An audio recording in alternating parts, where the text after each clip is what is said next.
This third video we call AI and the Apocalypse.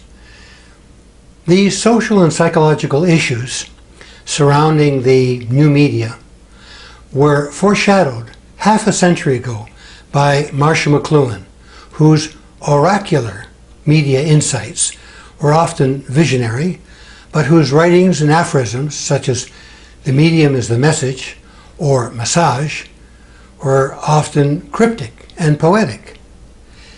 He understood that television in particular was overhauling our cognitive functions and perceptual priorities. In terms of engaging different parts of the brain, the effects of print technology are vastly different from the combination of moving images, color, music, and vocal sound in contemporary electronic media. Not just photography, film, television, and music, but the internet and the World Wide Web are the consummation of McLuhan's global village, though a village often at war with itself. Of course, it is not only the medium that is the message, the content or the message is also the message. And here there is much room for debate and controversy, which I will address shortly.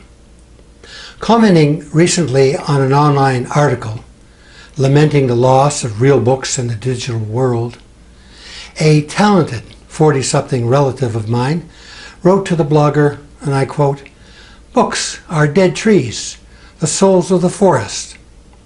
The new sublime is not reading at all. I just Facebook and Instagram. I have almost 1,000 friends, all at best friends forever. I make beautiful selfies, like a writer would make beautiful prose. It's just a change of the times. That's all." End of quote. Well, magic smartphone on a stick. Who has the fairest profile pic? Well, if René Descartes were alive today, he would surely declare, "Selfie, ergo sum." A more upbeat assessment comes from Danah Boyd in her recent book, It's Complicated: The Social Lives of Networked Teens. A well-researched look at the digital lives of screenagers. Danah Boyd, whose book is free online, is a Harvard and NYU academic and Microsoft principal researcher. She investigates the ways in which social media affect the quality of teens' lives. Having immersed herself in their digital world, she explores popular notions about identity, privacy, safety, danger, and bullying. Ultimately, Boyd argues that society fails young people when paternalism and protectionism hinder teenagers' ability to become informed, thoughtful, and engaged citizens through their online interactions. They also crave access to public spaces, which have been denied to them in the real world because of adult concerns about physical safety. Teens, she says, want access to publics, to see and be seen, to socialize, and to feel as if they have the freedoms to explore a world beyond the heavily constrained one shaped by parents and school. Danah Boyd's logic makes sense to me. Social media fills a vacuum because our society has been so successful in delaying maturity of the young by removing and isolating them from the social fabric of useful participation and responsibility. Of course, this escape from isolation and anonymity applies not just to teens, but to all age groups for whom the internet and social media provide untold opportunities for engagement, entertainment, entrepreneurship, learning, and problem solving. The internet is either a miracle of connectivity or, for those like Amanda Todd, trapped in its snake pit of persecution, it is what John Oliver called a dark carnival of humanity's most wretched impulses. Now to the apocalypse. The physicist Stephen Hawking warned the world in 2014 that artificial intelligence will spell the end of the human race. This is a rather strange but perhaps predictable prophecy from someone whose functional existence was so dependent on AI. He warned that conscious machines would develop at an ever-increasing rate once they began to redesign themselves. Humans, he said, who are limited to slow biological evolution, couldn't compete and would be superseded. Similar forebodings have been voiced by Elon Musk and Bill Gates. Apple co-founder Steve Wozniak used to be gloomy about a distant future dominated by artificial intelligence.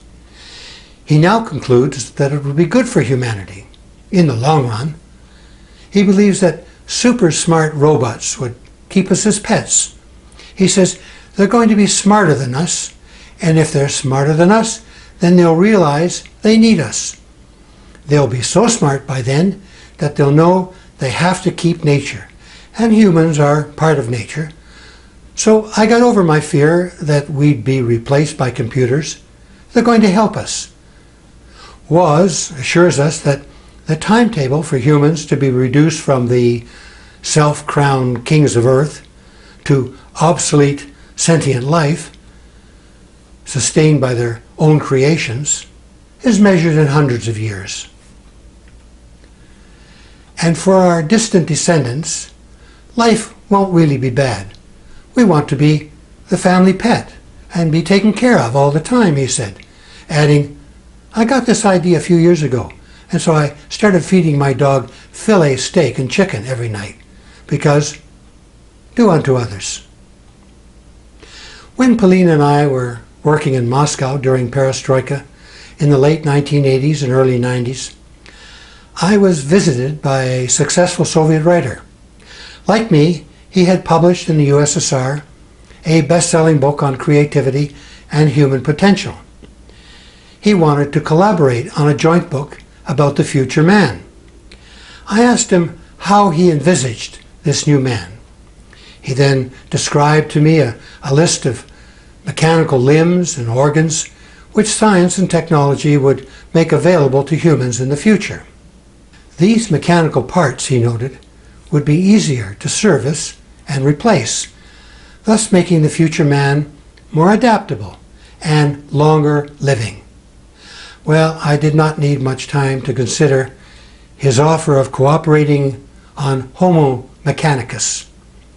After all, the Soviets had tried since the revolution to construct the new man.